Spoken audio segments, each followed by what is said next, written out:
remaining part of the heterotrophic nutrition. In my last video, I have discussed about the holotropic nutrition, and today I will be discussing about saprophytic, parasitic, coprozoic and other types of heterotrophic mode of nutrition. So children, let us start with the saprophytic. Now what do you mean by saprophytic nutrition? Saprophytic nutrition is a mode of nutrition which is taken up, which is accepted by those type of living organism who feeds upon dead and decomposed material. What happens in the environment, children? Each and every living organism, after completing their whole lifespan, they will die. So death is sure.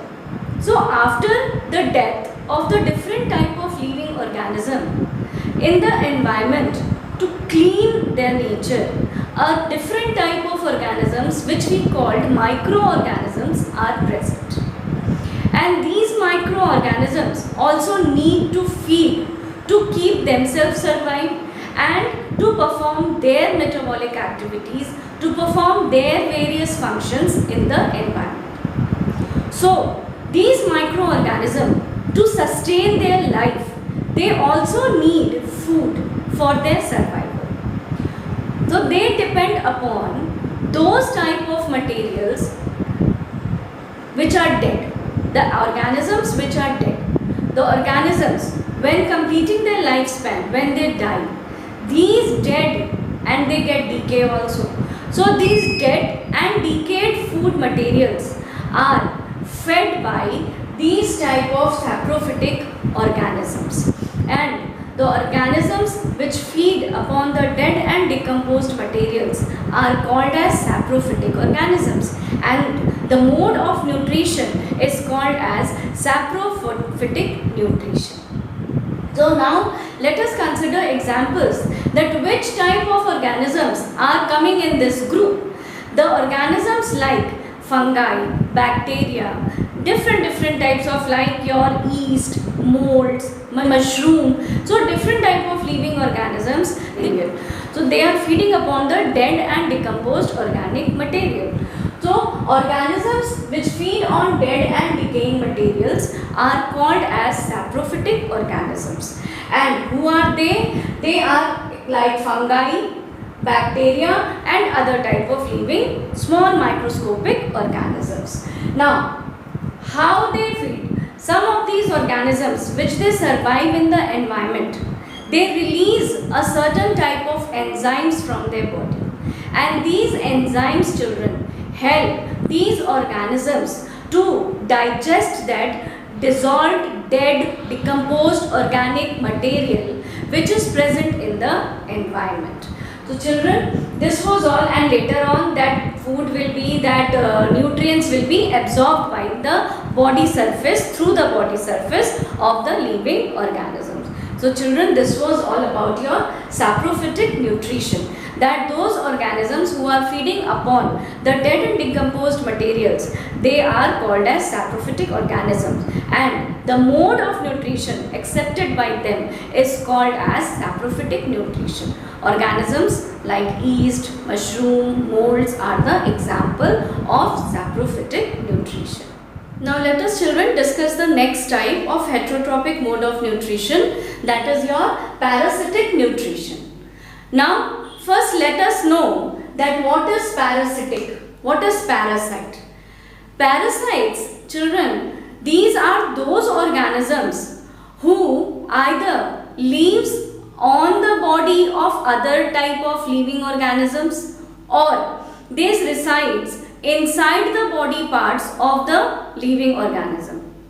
Now the organisms on which these parasites are surviving are called as host, and these parasites goes to the host being like a guest. So being a guest, it goes to the host and ask shelter, ask nutrition, food from the host.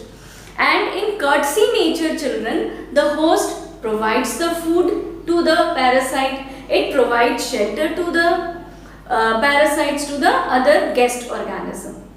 It's very obvious. It always happens in your home. That what happens when a guest comes to your home? What you do? You invite the guest very nicely. You show your hospitality, and you feed them. You give them shelter. You give them a space to live very nicely. Same thing happens in this parasitic mode of nutrition also. Why? Because these parasites are those organisms who by themselves cannot prepare their food, or they don't have any space to survive anywhere by themselves. So there are lots and lots of problems with them, these type of organisms. They need some other organism for their support to survive themselves. So the organism on which they are surviving, they are taking shelter, they are taking food, so that particular organism is called as host, and these parasites are being a guest. So guest will take nutrition from the host, guest will take shelter from the host. So this is how this process goes on mutually over here. It's not a mutual understanding is not there, but what happens that these parasites are so harmful that they take shelter, they take nutrition from whom? From host, and in return they kill the host, they harm the host. So this is not a good sign in this type of nutrition method. Parasites, they are anyhow harming the host. They are taking the food from the host. They are taking the nutrition from the host so that they can continue their life nicely. But in return, they depend on the host in such an amount that host starts getting damaged by itself. So what happens? The parasites are they become dominant. Parasites become dominant on the host, and the host has to die, or they have to stop their function, and they diminish in every respect. In every aspect, the host is dead now. So this is a type of parasitic organisms. So parasitic organisms are those organisms who either survive on the body of living organism, or they survive inside the body parts of the living organism. Why? To take nutrition from them, to take shelter from them. So this was your parasitic nutrition.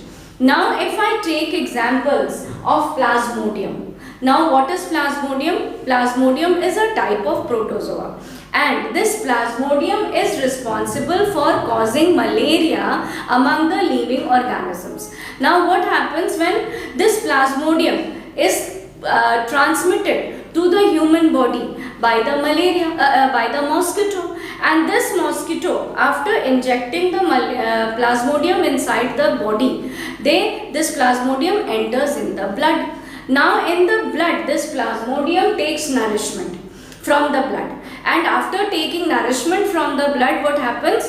This Plasmodium starts its life cycle. This starts growing. Then one Plasmodium will divide into 2, 2 into 4, 4 into 8. So by asexual method, a large number of Plasmodium will be produced inside the blood, and when large amount of Plasmodium are produced, then they will be capable of producing malaria in the human beings. So human beings. So Plasmodium was another type of living organism who as a guest entered inside the blood of the human being, and human being blood is the host blood. So now this Plasmodium is taking nutrition from the host blood, and it is growing there, it is surviving there very nicely, and ultimately when they are growing, when they are reproducing, when the large amount of Plasmodium is produced, so now the Plasmodium is causing harm to the human beings by causing malaria. So hope children, you have understood that how the parasites function. A very common example, loose you have seen. Loose which is found in the hairs. Now that loose, that is surviving on the body part, in between the hair particles, the hair follicles, they survive. Now what happens? This loose this loose feeds upon what? This loose feeds upon the blood. So they suck the blood from the human body and they are feeding, and ultimately what? They will harm the human being. There is another examples also children, that is about the Ascaris. You have heard about Ascaris. Ascaris is responsible for causing ascariasis in human beings. Now there is again among the plant varieties also, there is one non-chlorophyllous plant and one chlorophyllous. If I take example, non-chlorophyllous means the plant varieties in which chlorophyll pigment is not present. Achlorophyllous. Chlorophyll is not present. A means absent. Absent of what? Chlorophyll. Achlorophyllous. Now there is another plant variety, chlorophyllous, in which chlorophyll pigment is present. Now you all know that plants with the help of chlorophyll can produce food by the process of photosynthesis. Now the plant having chlorophyll pigment is very nicely, they can prepare their food very nicely by photosynthesis process. But what about that plant species in which chlorophyll absent, in which chlorophyll is achlorophyllous, the plant is achlorophyllous. There that type of plant has to be dependent on the chlorophyllous plants. They will be dependent on the chlorophyllous plant, the plants in which chlorophyll is present. So one of the example like Cuscuta. Cuscuta is achlorophyllous. It's slightly very thin ribble-like plant species you might have seen on the plants. A rope-like, very thin rope-like structures are there. They are yellowish in color. They are achlorophyllous. So these achlorophyllous Cuscuta, they take shelter on the chlorophyllous plant, on the green plants. And from the green plants, this non-green plant Cuscuta, they take food from it. They take nutrition from it, because green plants can prepare their food and non-green plants cannot prepare their food. So non-green plant has to be dependent on the green plant. So non-green plant will take food from the green plant and it will survive there. Now while surviving on the green plant, now this non-green plant will start its reproductive cycle. And what will happen? The non-green plant will increase in number, and slowly this non-green plant will cover the whole green plant.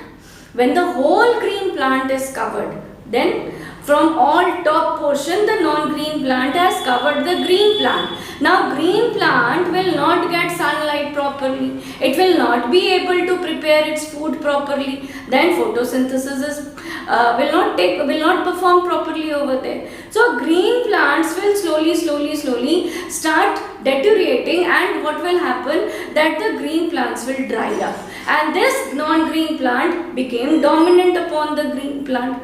So this non-green plant Cuscuta, taking shelter on the green plant, became dominant. It became parasite. It harmed the green plants. So children, this parasitic mode of nutrition is present among the animals also, among the plant varieties also. So hope children you have understood that what is parasitic nutrition. Parasitic nutrition is a mode of nutrition in which the organism takes shelter and food from the another type of living organism called as host, and in return they harm the host. The organisms adopting the parasitic mode of nutrition are called as parasites.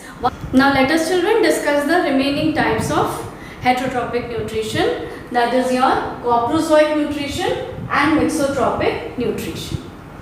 Children, coprozoic nutrition is a mode of nutrition adopted by those organisms who have the habit of feeding upon the fecal matters of another organisms. So organisms feeding upon fecal matter of other organisms are called as coprozoic organisms, and the method of taking nutrition is called as coprozoic nutrition. Now children, what is fecal matter? Fecal matter is a solid waste which is excreta. You also call it as a excreta. So there are many different types of organisms feeding upon the excreta, feeding upon the fecal matters of another organisms are called as coprozoic organisms, and the mode of nutrition is called coprozoic nutrition. Now one more thing which is very important to understand, that what is mixotropic nutrition. By the term mixo you can understand that what is mixo. Mixo means mixture, have mixture of more than one thing. So the type of nutrition among the organism where the organism is having more than one method of taking food. In them, the mode of nutrition is called mixotropic nutrition. If I take example of Euglena, Euglena is an organism where chlorophyll is also present. Euglena is considered among the plant kingdom, microscopic plant kingdom, lower organism, plants, among plants. So they are having chlorophyll. So children, when chlorophyll during the sunlight, during the daytime, in presence of chlorophyll, Euglena can prepare its food by themselves. So at that time they become autotropic. They start behaving like autotropic. But when the mode of autotropic nutrition doesn't works in the Euglena, that time Euglena needs food, or certain condition arrives in the lifespan of the Euglena, where Euglena has to depend on the another organisms for their nutrition method. So that time Euglena changes its mode of nutrition from autotropic to your heterotropic mode of nutrition. So this Euglena is having more than one method of taking nutrition. It is having one method because of chlorophyll presence, autotropic, and it has also the habit of taking the food from the other organisms. So in that sense, Euglena starts behaving like heterotropic. So Euglena is considered among the organisms of mixotropic organism. And what is mixotropic nutrition? The organisms taking their food by more than one method of nutrition is called as mixotropic nutrition, and the organisms are called as mixotropic organisms. Hope children, this session was clear to you all.